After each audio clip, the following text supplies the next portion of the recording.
Okay, admitting everyone.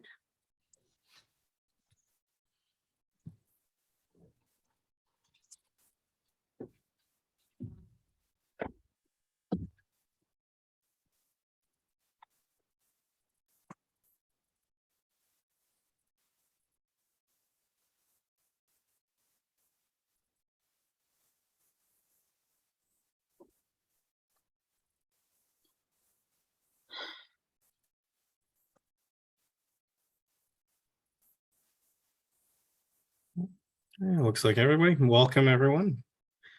Hope you all are doing well.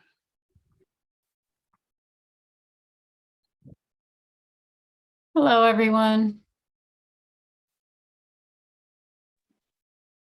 Nicholas, it's not coming through, so if you want to just pull it up. Yeah, I'm going to do that right now.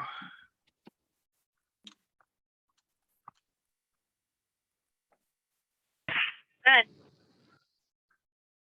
30 north. 3 up north. All right, can everyone see that? Good, thank you. No, the 6-1 break two. Good. Sergeant. Yeah, there you go. All right. Hi, everyone. Welcome to the Community Advisory Committee for the Arena Hotel, our Project Homekey on the Alameda. I am Council Member Deb Davis. I think from the names I saw, most everybody's been here before. So we'll just get right into it. If we don't have Captain Spears here tonight, but we do have Sergeant Jean Ito. Are you able to give us a policing update?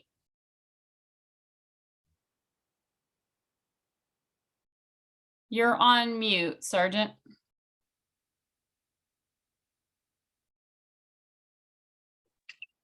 Hello, can you hear me now?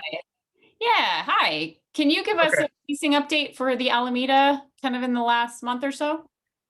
Yeah, so the one major, not even major, but one main call we had was last week.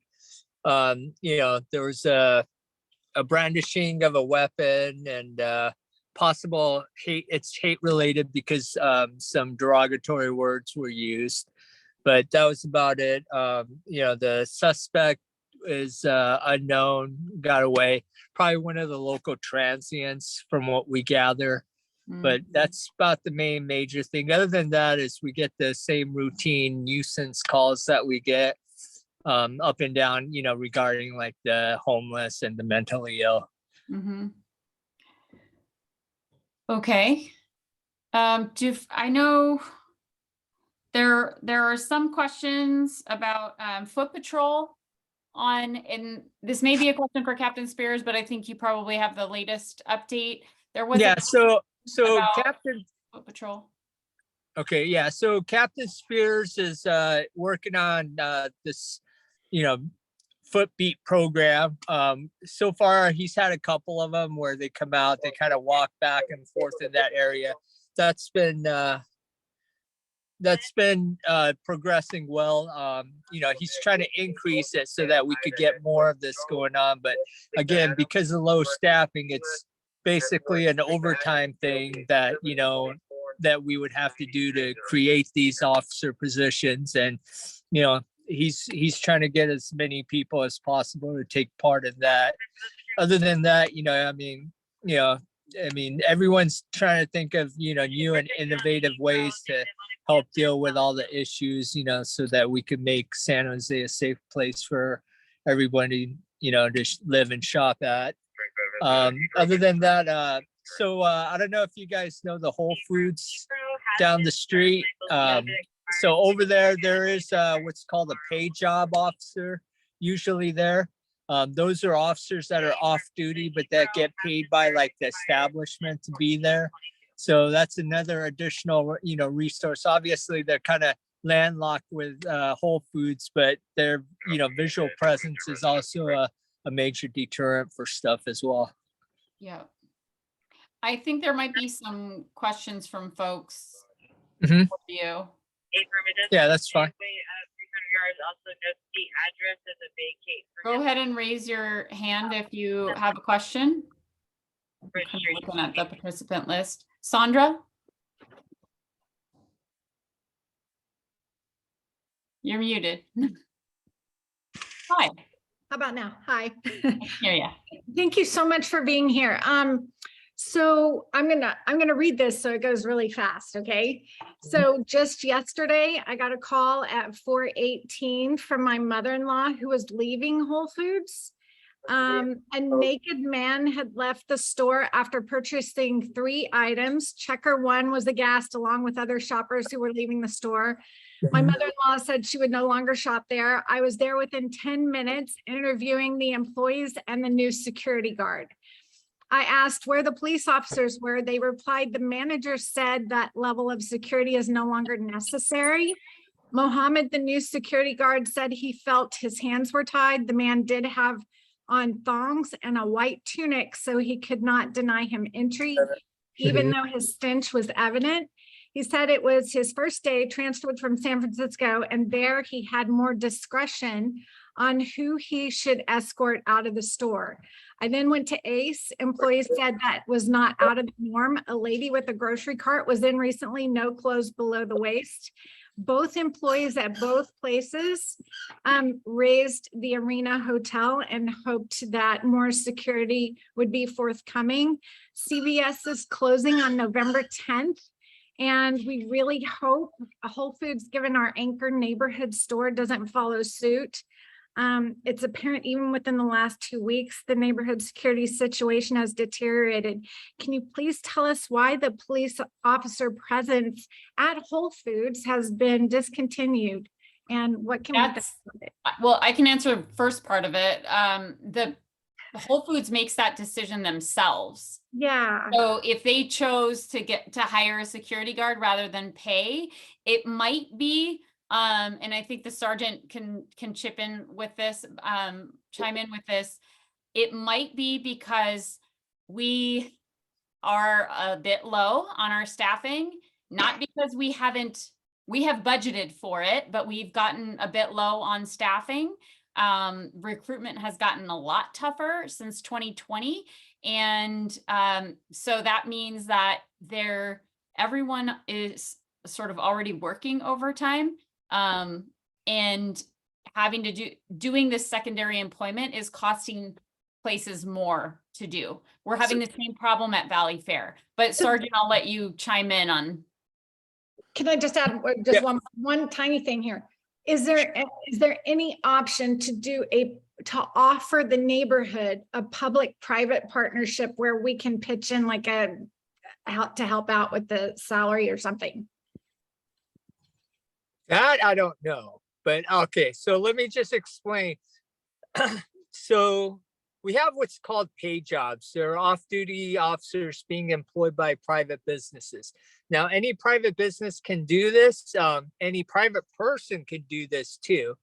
They would have to go to the San Jose Police Department. You could even just go to the website, go to the permits, and then there's an actual application to be able to hire secondary employment officers. That has a set pay scale, okay, which is actually, a lot, not a lot, but it's definitely less than time and a half for a regular officer. So, it's a set pay.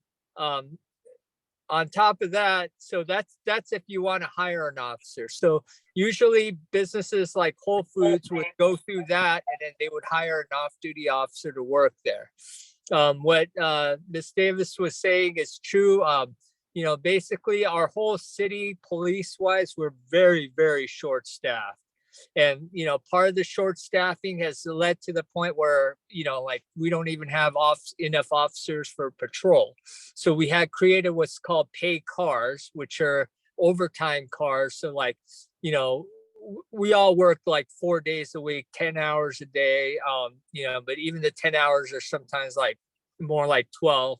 But then someone might pick up another extra day. So they're working 5 of these, 10 to 12-hour shift, and then, they're getting time and a half for that. So, a lot of guys are getting burnt out from that, and, maybe they choose not to sign up for the secondary, employment opportunities at Whole Foods. I'm not sure, but I mean, it's just staffing. It's just, it's not very good right now. I mean, officers are leaving, bunch of retirees, a bunch of people resigning to go work for other agencies. So, yeah, I mean, it's an issue that we're dealing with, and, recruitment wise, it's just in this current, day and age, it's not, I guess, popular to be an officer. I mean, a lot of like the younger people, like in their teens and 20s, they're not looking at law enforcement as a career. They're kind of looking at law enforcement as, well, why would I want to be in a position where, no one likes me and I'm always the bad guy? And, that's part of the problem. Yeah, and unemployment is low everywhere. So, that's part Yeah. of it. And another part of it too is that when the officers are leaving, just to be clear, we are very competitive in our salary in the Bay Area. Officers are leaving because they're leaving the Bay Area. Just as we know, we've had quite a few of my own residents are also leaving. Regarding what the security guards said, they have the flexibility to do or not do. That should be based on store management policies. That's not something, because it's their own property. That's not something that would have come from a direction from the city or from the police department. So it may be worth having a chat with the manager about that, and having them talk to, if they say it's different in San Francisco, like having a talk with them, having them talk with the managers up there to figure that out.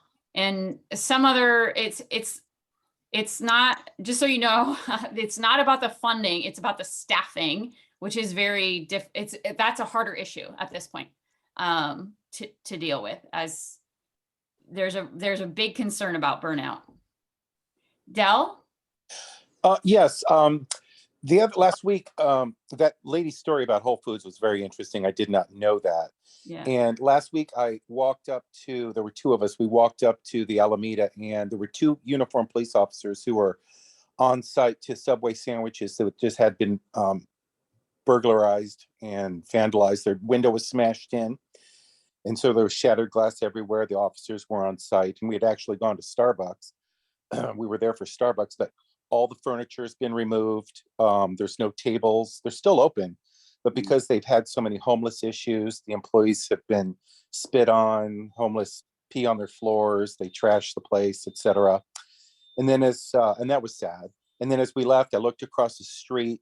The bicycle shop, which used to be Velo, which is now something else, had a boarded up window, and I know somebody had told me that they've been burglarized. And then I know the lady who owns Crema, she's been burglarized and vandalized so many times before that. Lately, when she gets vandalized, like somebody recently burned all her plants in front. Wow. She didn't even report it. She just called a friend to come and replace all the plants. But it occurred to me, having listened to the lady at Whole Foods, and then the mini mart has now these god awful ugly iron bars that they had to put on their doors, front and back, when they close up shop, because they've been burglarized so many times. And it occurs to, and I talked to the owner about, how they smashed in the door when they were robbed and everything. But it occurs to me that there's no centralized location where we, the neighborhood, can go and say, well, what is the totality of all the police calls that are made? I mean, I'm hearing, it's only as I'm going around asking and listening to this lady about this Whole Foods, where is there a centralized location where we can get an idea of what are 100% of the police calls made in our neighborhood? Well, there's no way to say 100%, because, unfortunately with police work, every day is a different day. And, one day we might have an influx of, burglary calls. One day we might have a influx of vandalism calls. One day we might have more mentally ill, persons calls. I mean, it changes. I mean, if you wanted like actual statistics, like within a month or something, that's something like, like we could get for you, like for the month of September and come back to you, like I guess next time to see, if that's what you're looking for. But again, I mean, I think that my we point is, can't generalize anything and say that, hey, this is the main thing, because every day is different. but it all starts with a call to a dispatcher who probably Yeah, makes some yeah. entry. Yeah. So Dell, what I think there's a Oh. crime mapping website, and I was trying to find it. Yeah, somebody brought that up, but it's not not representative of all the things that have happened in the neighborhood, and I don't know why some of those things don't make it to that. Yeah. So I okay, don't know either, but I will tell you that I'm having a meeting with Captain Spears tomorrow. So I'll ask him that. And this meeting, so what we've done in other for other CAC meetings is we don't do like the totality of crimes because some things are very small. But what we've done in the past is we have had a kind of a neighborhood crime report. Go ahead. That was different categories that we can talk about having ready for this meeting when we, even if it's maybe monthly, if he's able to pull Yeah. it monthly or maybe quarterly. Well, But it should be something that should be monthly, month over month, so you can see historically, are we getting better or is it getting worse? Yeah, What's correct. up? Is it vandalism? Yeah. Is it burglary? Yeah. So Nicholas, when we did this for Bascom, we did it, I think we did it every month, but we had a certain list that we kept, and it wasn't month over month necessarily. It was looking at the previous year, of the That's same good. month the previous year, because you want to do it's late in August, right? And by November, I will tell you absolutely the types of crime, and also crime just goes up during the holiday season, and that's a cyclical seasonal thing because of the darkness of fall and winter, and also because of the holidays, that it just brings out the worst in people, honestly.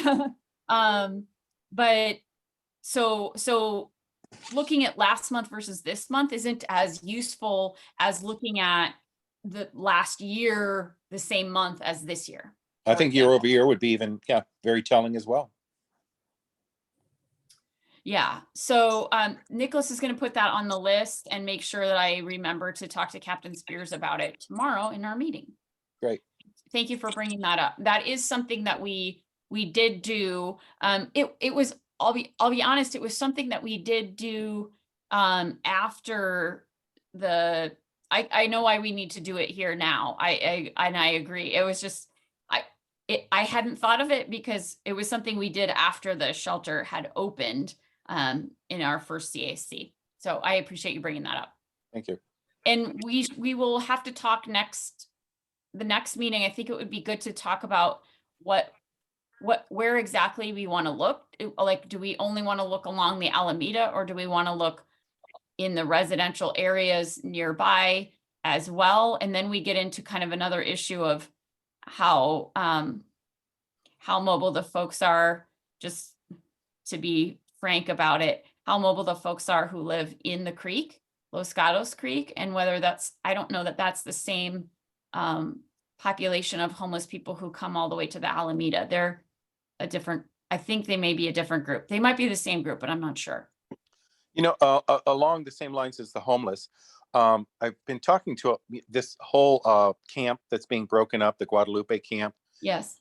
It's the topic of conversation with many neighbors that I speak Sure. to.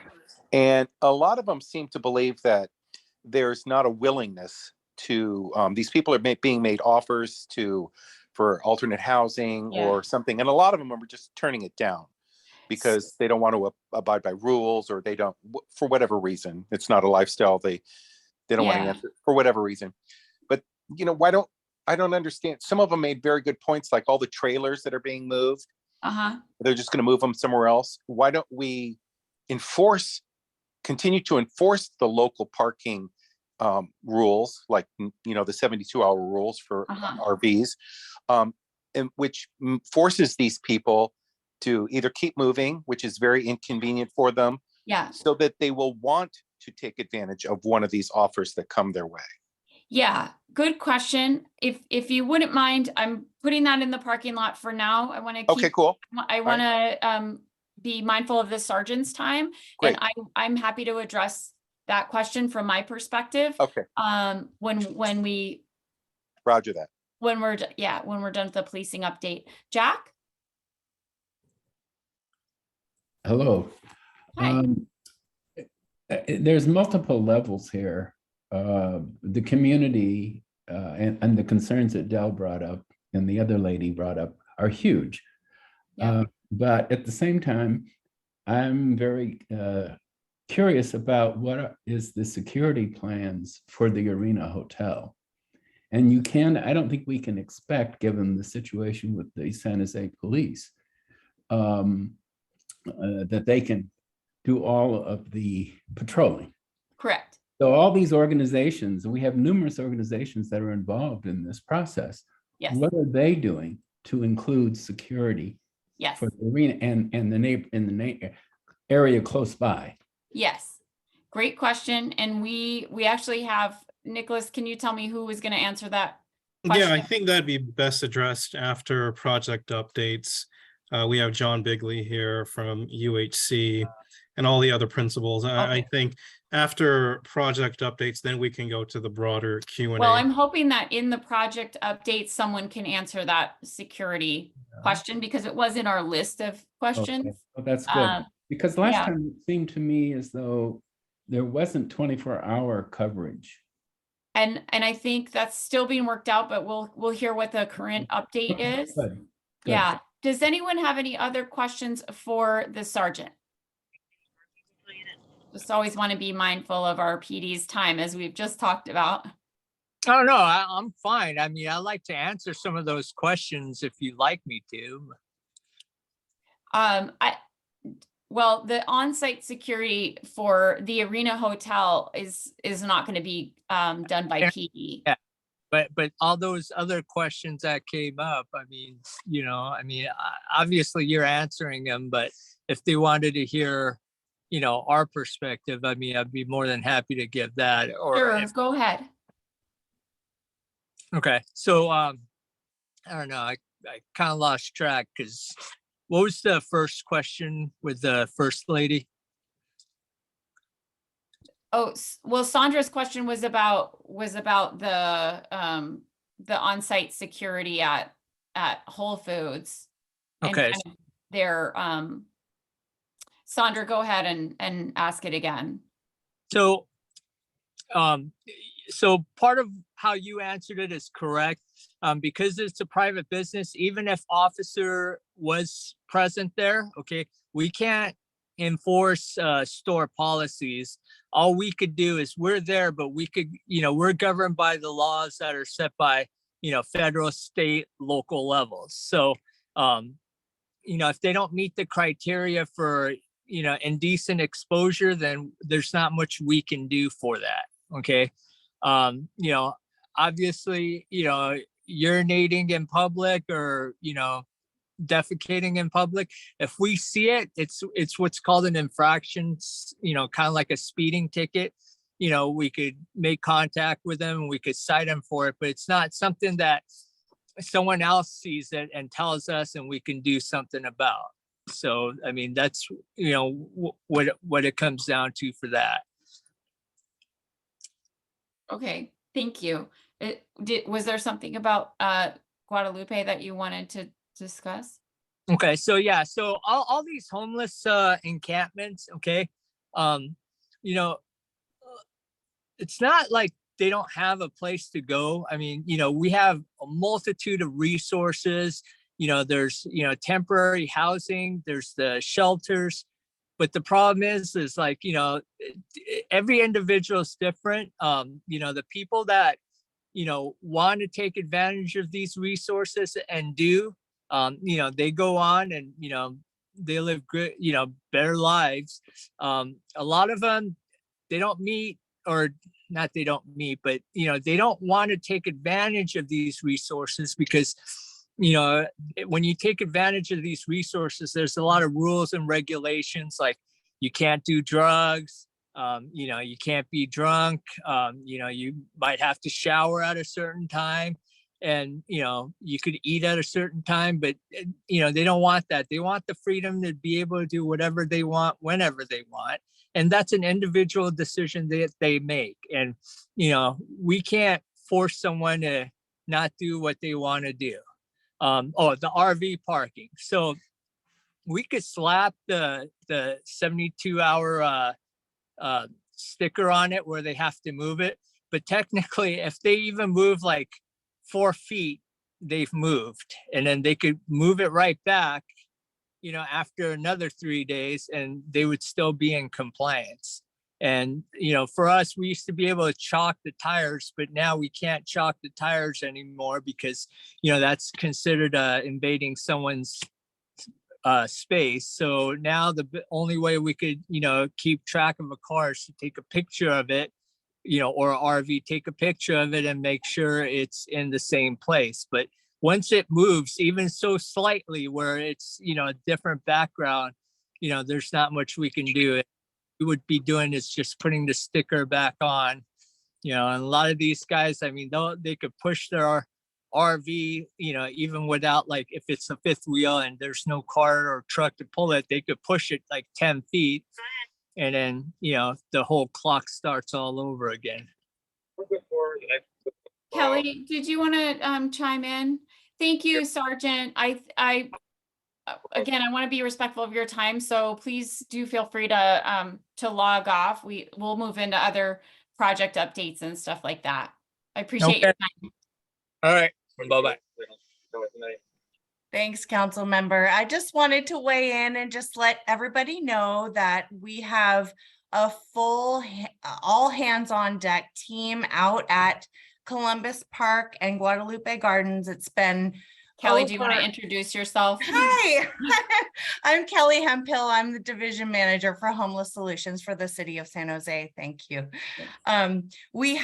This has been top priority for my team, who is also here tonight.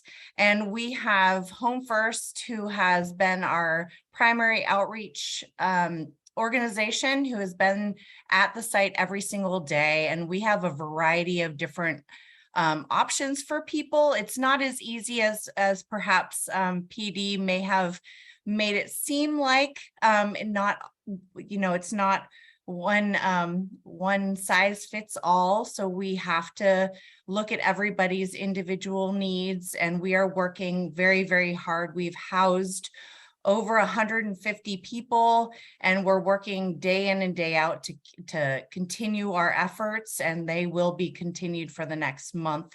And we do recognize that it is an issue, but I think it's a big policy issue that we need to discuss as far as the RVs are concerned, and we're working really, really hard on that. So I do want to recognize the concern.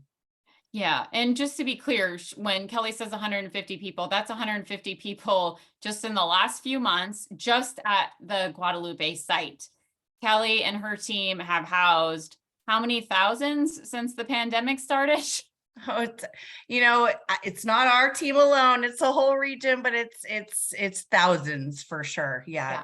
Upwards So of just to be clear, and I'm not going to sugarcoat it. I can't remember who asked the question.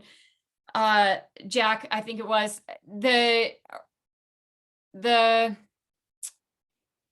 there are some people who are resistant to housing.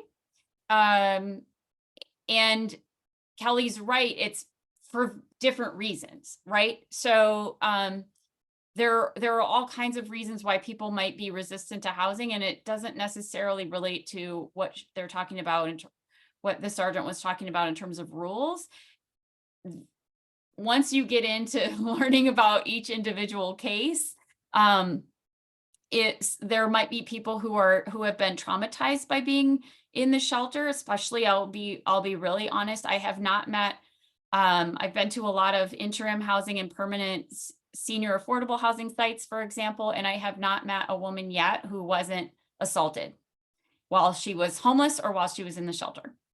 When it was congregate shelter, meaning when it was one big room for women and one big room for men. And it's a really stressful and very loud place and not a good place to get a good night's rest, for example, which is why we're moving away from what we call congregate shelters and into the Arena Hotel, where people have their own rooms and have their own space and have a door that locks and can be safer and can actually relax from the stress of being outside and exposed, all the time.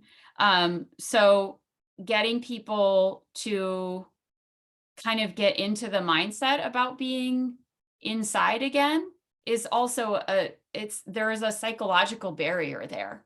And so there are a lot of skills that you have and that you develop when you're out on the streets. And it's a completely different set of skills than when you are housed. So it's think about how hard it is for any of you who have ever tried to lose 5 pounds. Think of how hard it is to just make that one lifestyle change to drop 5 pounds, to eat healthier. Now think about making a lifestyle change that doesn't just include different ways of eating, different ways of cooking, different ways of going to the bathroom, different ways of getting your fresh water, different ways of getting your clothes cleaned. It's also moving away from a group of people that you know and that you are comfortable with and that helped keep you safe. All of those things happening all at once. So there is resistance to housing. It isn't what some of the reasons are what the sergeant said, I think, for some people, but some of the reasons are it gets really complicated really, really quickly. And we're all human beings, and Kelly and her team and Home First and their team are working individually, and they have to gain trust with folks. So I know what you see out on the Alameda. I see it too. I understand that, but I just want to give you kind of the flip side of what's happening for some people when they're being asked to go inside. And I also agree at the same time that part of the reason why we're cleaning up is, yes, the FAA is requiring us to do so. And why we're cleaning Columbus is also because with some time pressure, it does get people to kind of help them get over some of those barriers, right? Whatever's remaining, because Home First and Kelly and her team have been out there for months, building that trust and trying to get people to, jump over that last hurdle. So I think there's a little bit of both of those things where, yes, putting some pressure, but also having that compassion is necessary to get people to come inside. We also need more places. I mean, Kelly's not going to say it, but I will. We have almost 10,000 people who are homeless in our county, and we don't have 10,000 extra rooms. So we have to have places for people to go. And part of the reason why you see the RVs are still there over at the Guadalupe is because we haven't gotten a safe place for RVs to park yet. And I don't want them out in your neighborhoods, but I also don't want them to be as close together as they are right now, where they're a fire hazard for each other. So that's what we're grappling with, and we will be for the Guadalupe, grappling with what Housing and Home First are grappling with between now and the end of the year. is really figuring that out until we can have we're working on getting that RV safe parking site established so that people can move there. We also have to have the RVs be able to be moved further than just a few hundred feet, which some of them were actually pushed there instead of actually able to be driven there. So they've moved space, but not necessarily because they're in working order. And they're going to need to go a little bit farther than that, obviously on streets. So they have to be street legal and ready. So that was I know we've gotten into well into our group discussion, but I thought it was worth giving you guys some of that update and a little bit of extra color. Kelly, I hope you don't mind. Did you have the City of San Jose Housing Department update? Was that you, Kelly? That's going to be Michael Reynolds, who's joining us in lieu of Rachel. Yes, greetings to the council member, greetings to all who are in attendance. My name is Michael Reynolds. I'm a senior development officer with the housing department. While I am new to the department, I am not new to the city of San Jose. I have lived in downtown San Jose for the last 3.5 years and also attended San Jose State University. I am a Spartan in the early 2000s, 4 years. So I am a San Josean through and through. I want to try to make my comments brief on the updates as far as the city goes, just to allow time for the other presenters to give their updates as well as to have a discussion. The city is making great progress in our endeavor to purchase the Arena Hotel. We have a fully executed and signed standard agreement with HCD for the home funds. This week, we came to agreement on the terms for the assignment and assumption, which would allow us to assume the purchase and sale agreement with the current owners. We have draft grant agreements in place that we are circulating internally right now and that we will be circulating with all parties shortly. And then we've also have a grant term sheet, a ground lease term sheet in place also that would allow us to start drafting our ground lease. So with that in mind, looking at this timeline, we are looking like it's going to be early November to close on escrow on the property. And then as far as start of construction, we're probably looking at late November, early December. So this timeline still holds with maybe a little slippage, about a month or so. But we're still, as far as acquisition of the property, the city is progressing and we're looking at an early November to close and probably early December on the start of construction. Long-term plan is still for the initial 7 years to provide the interim emergency housing and then to develop a plan for permanent supportive housing on the site. And with that, I'll pass it to the next presenter. Thank you for that brief reminder, just to let people know that we're still kind of working the same plan, but there's a little bit of a delay. Appreciate that. John, take it away. Great, thank you. This is John Bigley with Urban Housing Communities, and we are, I guess, the lessor and kind of coordinating the team effort between both Kelly and her team, Home First, and their team, and then us and Hyder Property Management. So we kind of head that group up. Just to elaborate a little bit, so on the construction side, there's not a lot to do with the Arena Hotel. As mentioned before, we're going to add some offices inside that would house the case management folks, social service folks. There's already offices for the property management, and there will be an on-site property manager that lives there.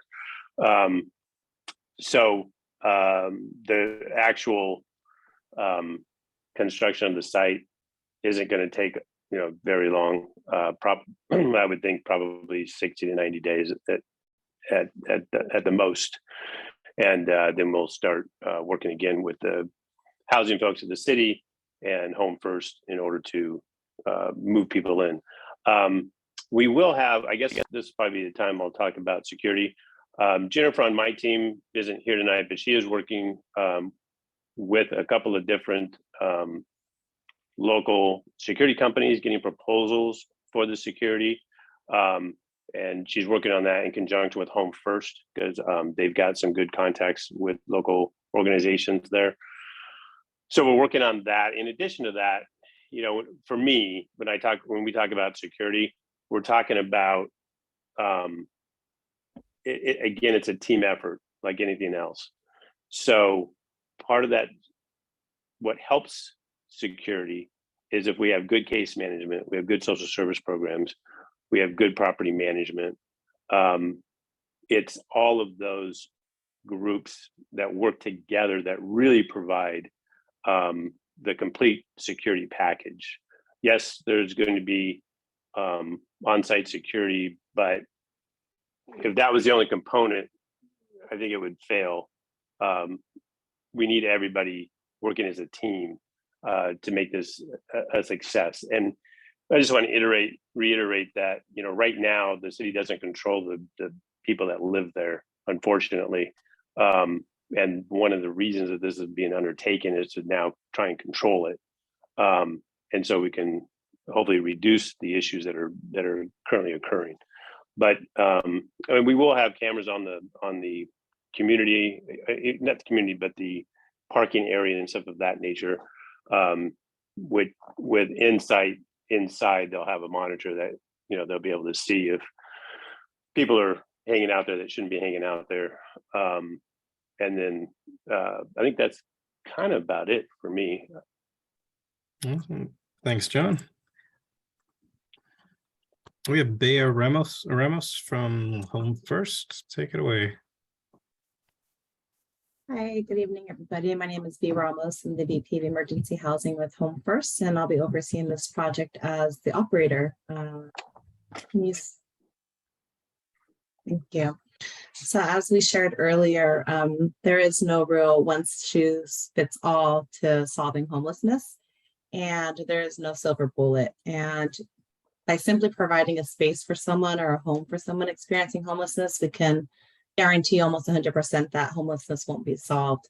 It really is the approach that we take in providing our services and addressing the root of the experiences that these individuals have gone through in their homelessness. And so what we do at Home First is we have different engagements that we practice with our participants, and the first one being housing first.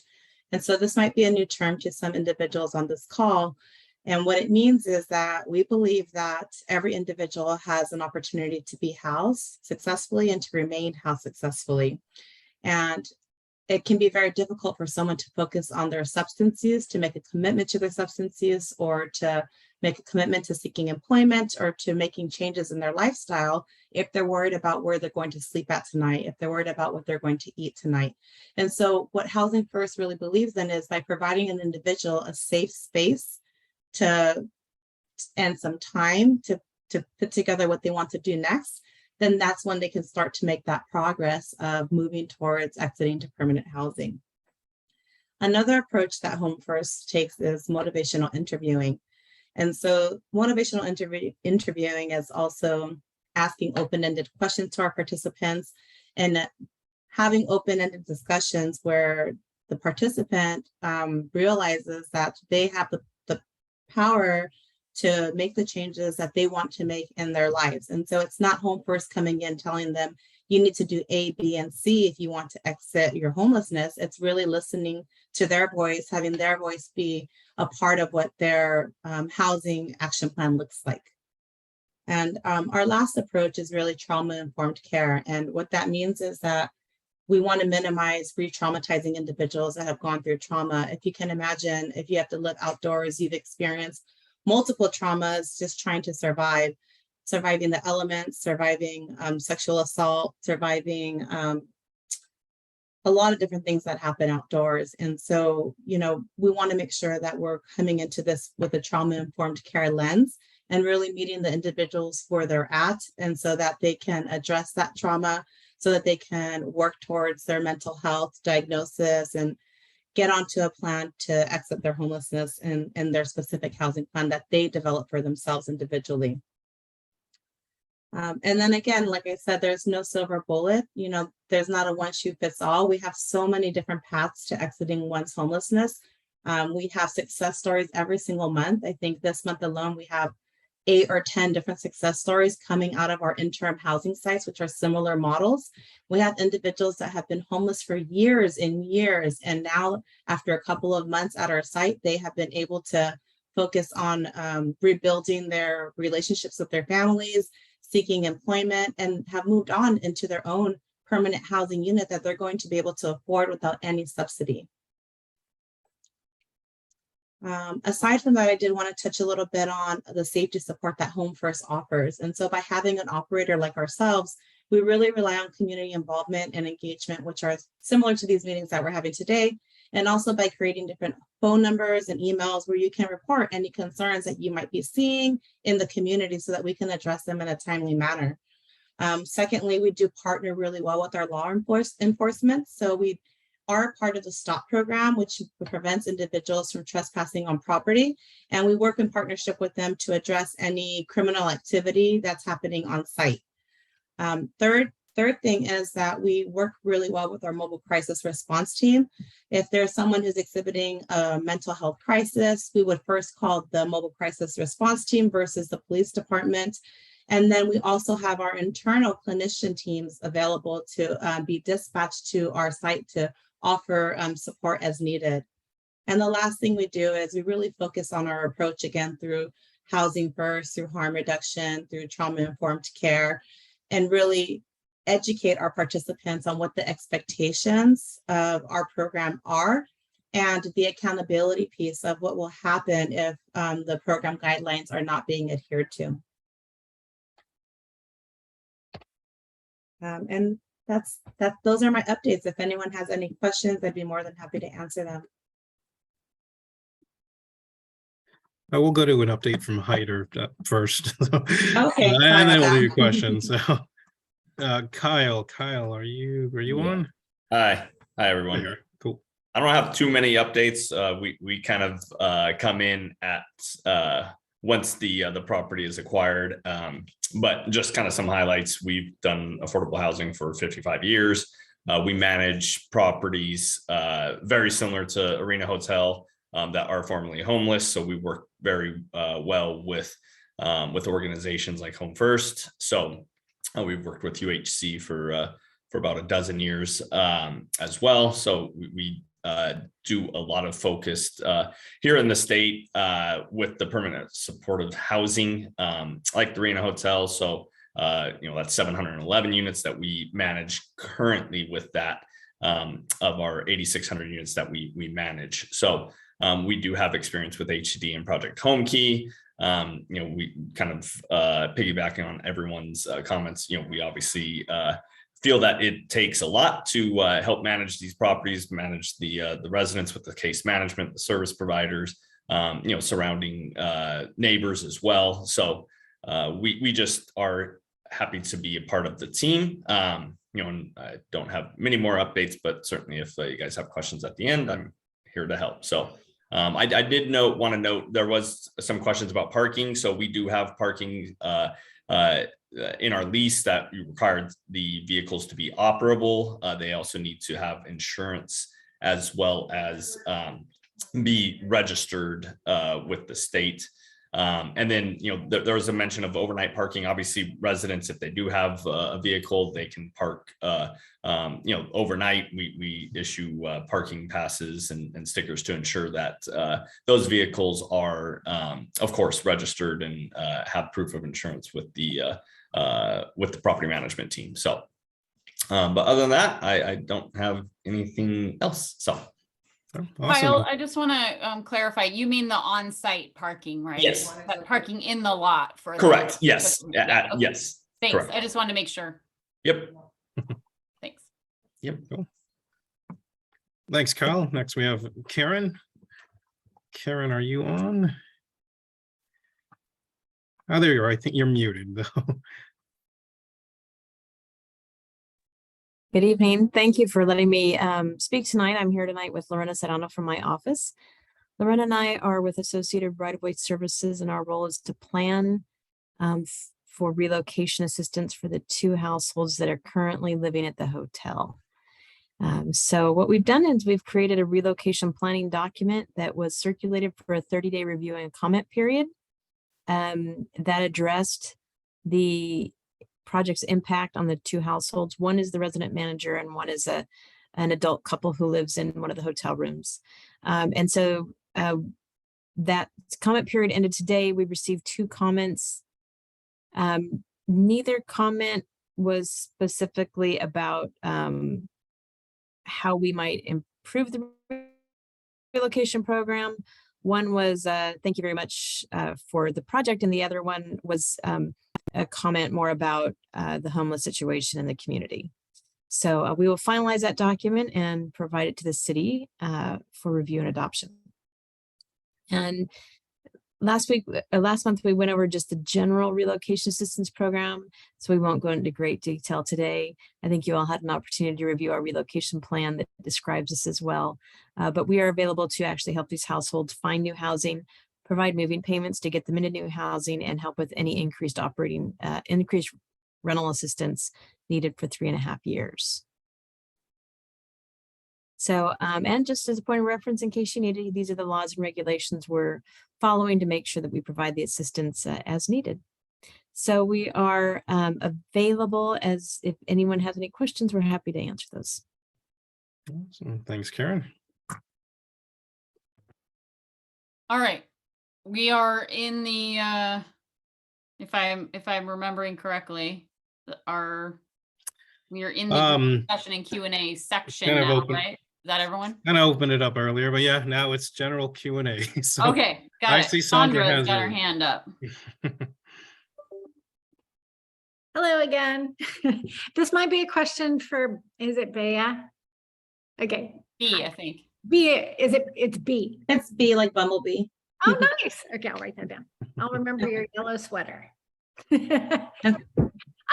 So for each site, do you have exit interviews for your guests? And is it possible that we can get data on the people, like after 1 year, 2 years, like percentage, where did they go? Are they in any shelter at all? Are they in permanent housing?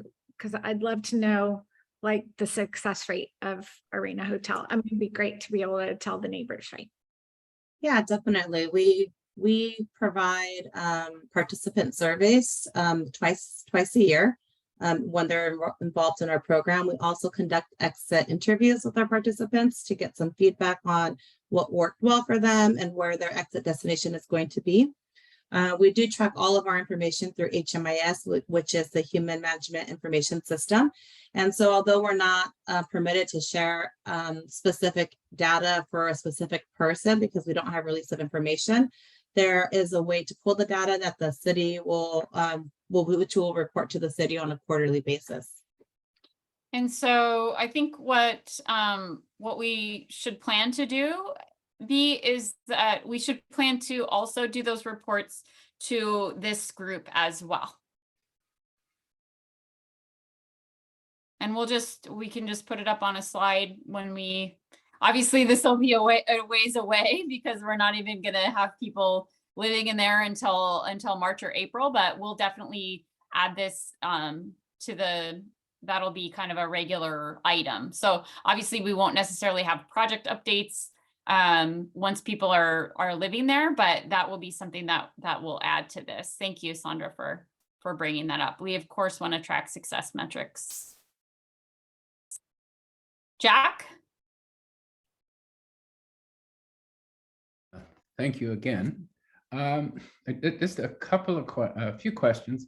One is the security plan that was talked about by the first gentleman. Mm-hmm. Will we be able to see that proposal before it's finalized?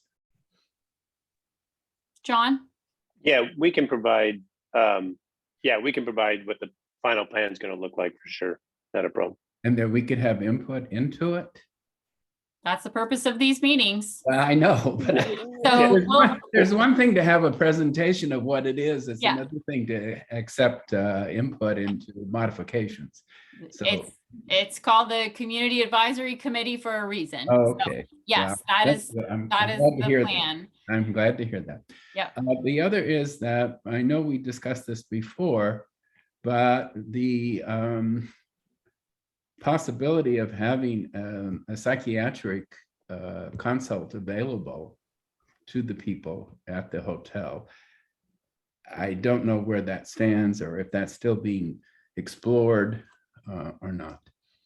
B, do you want to talk about that as part of the services? Sure.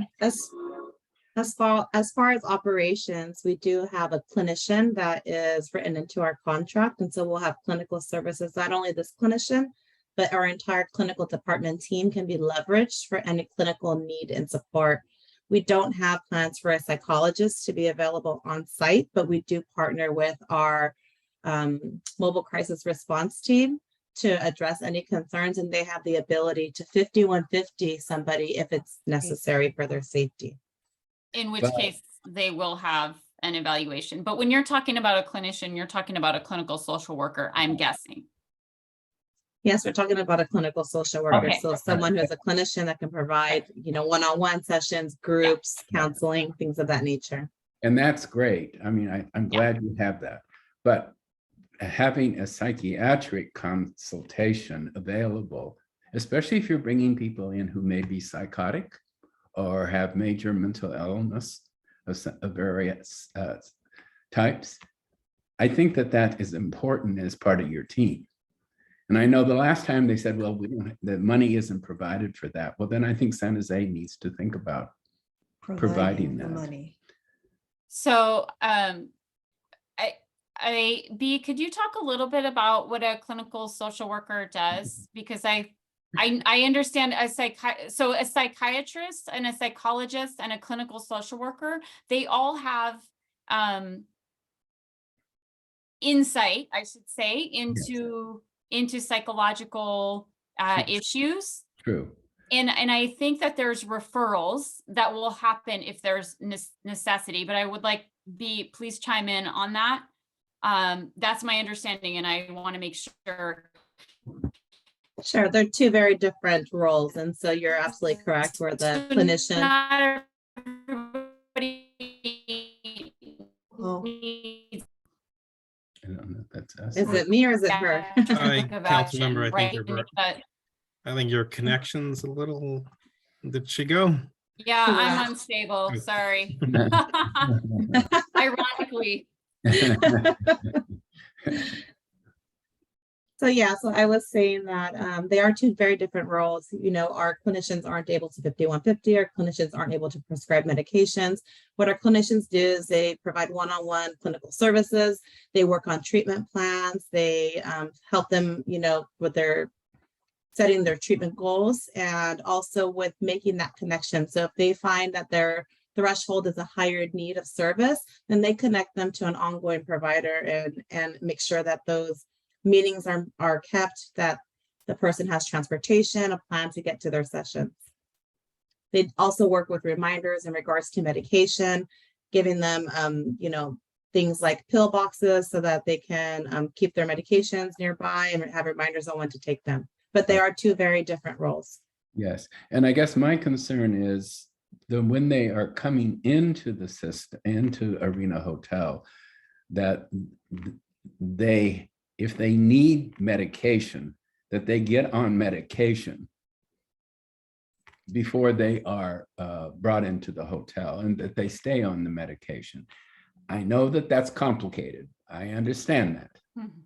But it's a very serious concern because that's what we see on the streets all the time. Yeah. And it's sad. And as far as I'm concerned, it's inhumane that we are not taking care of these people who need serious medication and in some cases hospitalization. So I definitely hear your concerns, Jack, and I will bring it back to our clinical services director to see if there are any opportunities for some partnerships or leverages in the community to maybe fill this gap in service. That would- I see you nodding your head and that you understand that although someone gets prescribed medication, that we're not able to physically make them take their medication. And so that's kind of where a clinician steps in and provides that additional support on site to ensure that those habits remain good habits. And that if they see deterioration, that they can be the first ones to pick up that phone and make that call. And I think that your social workers and your other clinicians can really do a good job of that. But you do need the psychiatrist to prescribe the medication. Yes, and that's what the referrals do, right? To help people make appointments to get them to the place that would get them prescribed and evaluated. Okay, but would that happen before they come into the hotel if they are deemed to be psychotic or in a mania state or what suicidal state, whatever? That's my concern, is that these people stabilize before they are brought into the hotel, or at least they're in the process of being stabilized with medication. Kelly, can you address that? You kind of know how that transition works. I don't. Yeah, no, I'm going back and forth with my partner, Greg, and he has his hand raised. I'd like him to address it. Greg, chime in. Yeah.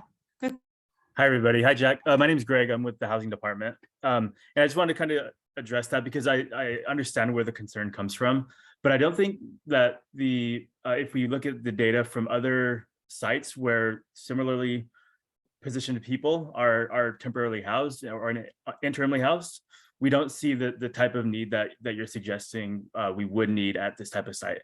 And the referral resources that we have to those escalated services are sufficient, and B and her team I think would have the resource to make those connections to those escalated services if and when those needs arise. So do you want to back that up or state or comment on that before you leave, may I ask, does that mean that the screening process eliminates people who are seriously mentally ill or not? I would say no. So I'm not sure, you may be familiar with the Housing First principles, in which we do try to remove any barriers to types of resources. I understand. I am aware of it. I know you very well. Yeah, exactly. But this is one problem I have with the program, is that you need to have people who are medically trained to prescribe these medications and get these people stabilized before you can even begin to think about where are they going to go? What are their plans for the future? So I would really just encourage all of you to think about this seriously before they start coming in and being screened to come in.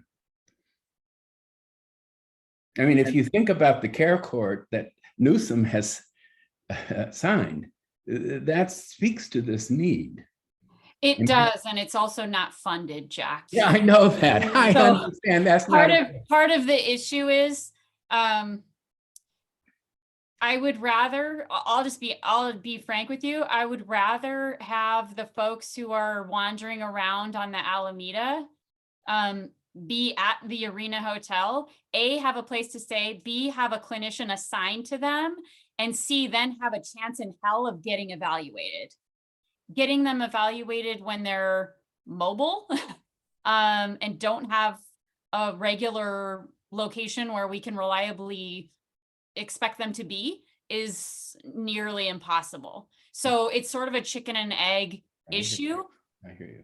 I will say that part of the reason that we have the CAC is to see how things, to ensure that we have a place for input as we go along.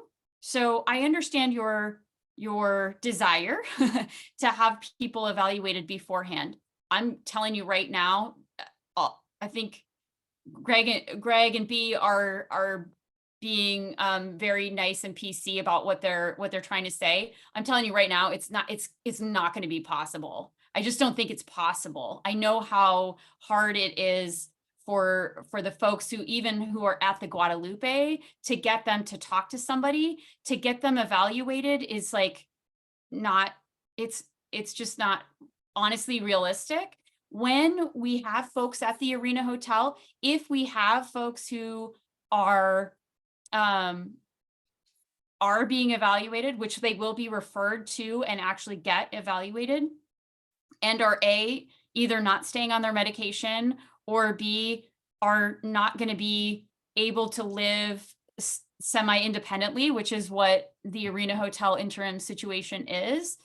That is when we will be having a discussion, not just at this meeting, we will have it at this meeting, but also with the county supervisors about what a more Agnew's-like solution should be, because we don't currently have that available. I understand that. And Yeah. I know you're in a difficult position. Yeah. But I do think at least you could at least have the evaluation include a psychiatrist. Yes, understood. At the point of Yeah. entry.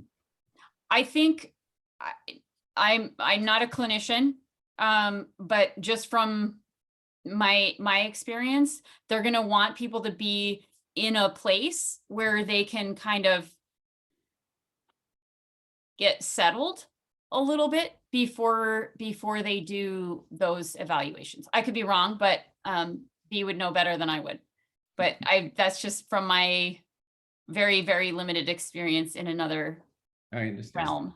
I understand. And Nicholas, before you get on to the next hands, I just wanted to let you all know that we are prioritizing people in the close proximity of the arena for admittance into the project. So, you know, people are just surviving on the streets. And so once we get them in is when the real work begins. And so we're targeting the people in your neighborhood first. Oh, good. Yeah. The idea is to make it, like I've said this every meeting, and I'm going to keep saying it every single meeting. The idea is to make this project a positive for the neighborhood, not a negative for the neighborhood. That's why we're meeting. That's why we're doing it. And that's why you're getting the input you are. Yes. Yes. Completely understand. Cindy. Hi. That's a great segue into my question, actually, about the experience and impact in the neighborhood. So I'm actually curious to know, maybe from B and Kyle, about some of the challenges that you've experienced in these programs before and how you handled them. And then if we were to ask the neighbors what the experience has been like, what would they say? And so what can we expect? So kind of related questions, but for two of you, if you could answer, please. Yep, I can go first. We manage properties very similar to this, like I mentioned, and the issues are basically making sure that everyone is aware of what's going on. Everyone's aware of the residents that are coming in, what we're trying to do. So this honestly is a great idea. We do have monthly meetings with the neighbors, with anyone that is interested, to say, hey, here's issues. Through those meetings, we've learned that some residents were going to other neighboring businesses because they had free Wi-Fi. So, we said, okay, put a password on your Wi-Fi. They went to their vending machines. So we put in vending machines, so it's just little things like that really make a difference for the neighbors. It's to say, hey, this, if it's being a nuisance, what can we do on property? Because we can't stop them from going off property, but we can entice them to have the benefits that they would have, that they're going to the other local businesses and areas. So, and then, again, just what we do is with the case management is we have, it's pretty much daily meetings, hourly meetings seems like on how the residents are doing. If someone's having stability issues, we refer them straight to the partners. So we're just property management. We just make sure the rents are collected, the bills are paid, the property's maintained, very property management stuff, but we work hand in hand with services. If we're out on the property, if our maintenance staff sees something, to let security know, let the Home First team and the case management team know as well. So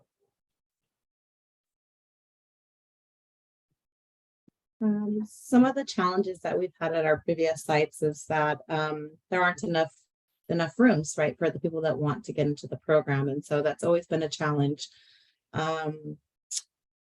We do have some challenges, people that come to the program and don't stay right away. So they might come to the program and take a little bit of time to get acclimated to having a locking door and to being indoors. And so we've come up with a couple of different strategies to really engage the individuals in the first 7 days, every day checking in, providing incentives, so that we can be assured that they are going to make it past the first 7 days. So usually if they make it past the 7 days, then they're going to remain in the program.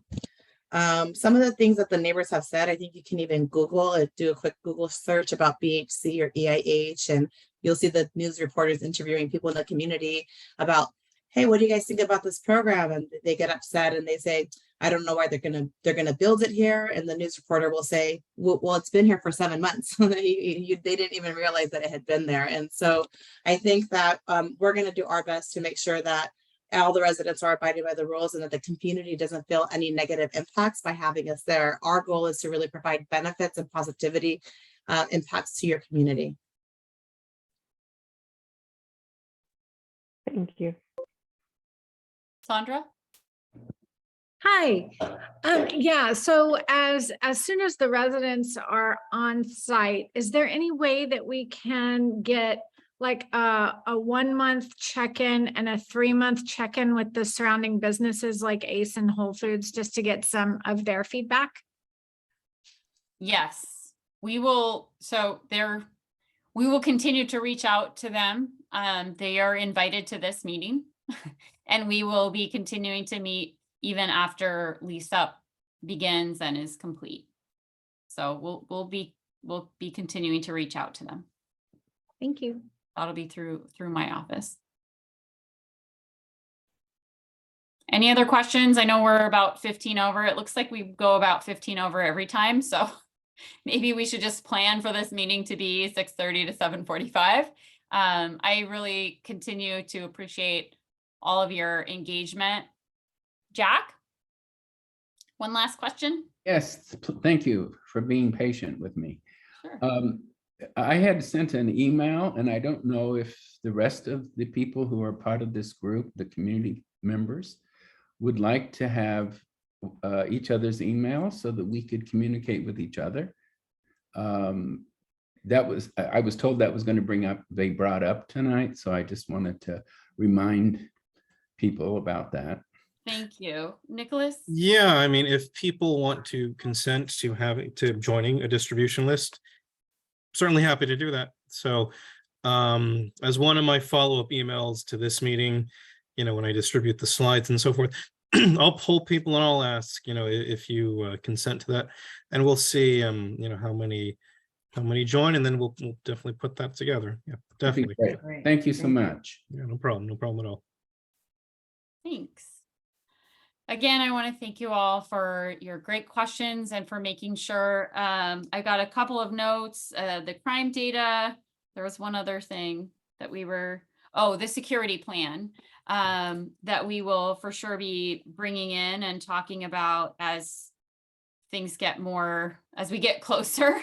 And hopefully next month, the good news will be that the site has been acquired. I was actually hoping we were gonna get that today, but we are a little bit behind schedule. So I did want to check with folks if they want to continue having these monthly, or if we do want to wait through. So the next one is roughly November 10th, but we need to check with housing on that to make sure folks can come. If you want to continue to meet monthly, or if we should put this off until the beginning of the year, so we know more that things have started. Thoughts on that? Or if you want to meet in early November and then meet again in January so that we skip the holidays, another possibility. Just kind of want to get folks' input on that. And I don't think we need to raise hands, but if anybody has a thought. If people want to sit on it, you can email me and I can Yeah, collect that's a better sentiments thing and to we'll go do. from there. Yeah, let Nicholas know what your thoughts are, if you're willing to come to one in November, and then we maybe skip December because of the holidays, and then come back in January. That also gives housing a little time to hopefully get the construction started, and then we can have a construction update, which would be good, and hopefully have an updated timeline. So. Cool. All right. Looks like we have one vote for at least meeting in November. 2 votes. All right. I see hands raised. All right. So we'll plan to meet in November, in about a month from now, and then I think we'll skip one for December, if that's all right with folks. And yeah, sounds good. Thanks so much, everyone. Have a good evening. Good night, everyone. Okay. Good night, everyone. Have a great evening. Thank you. Right.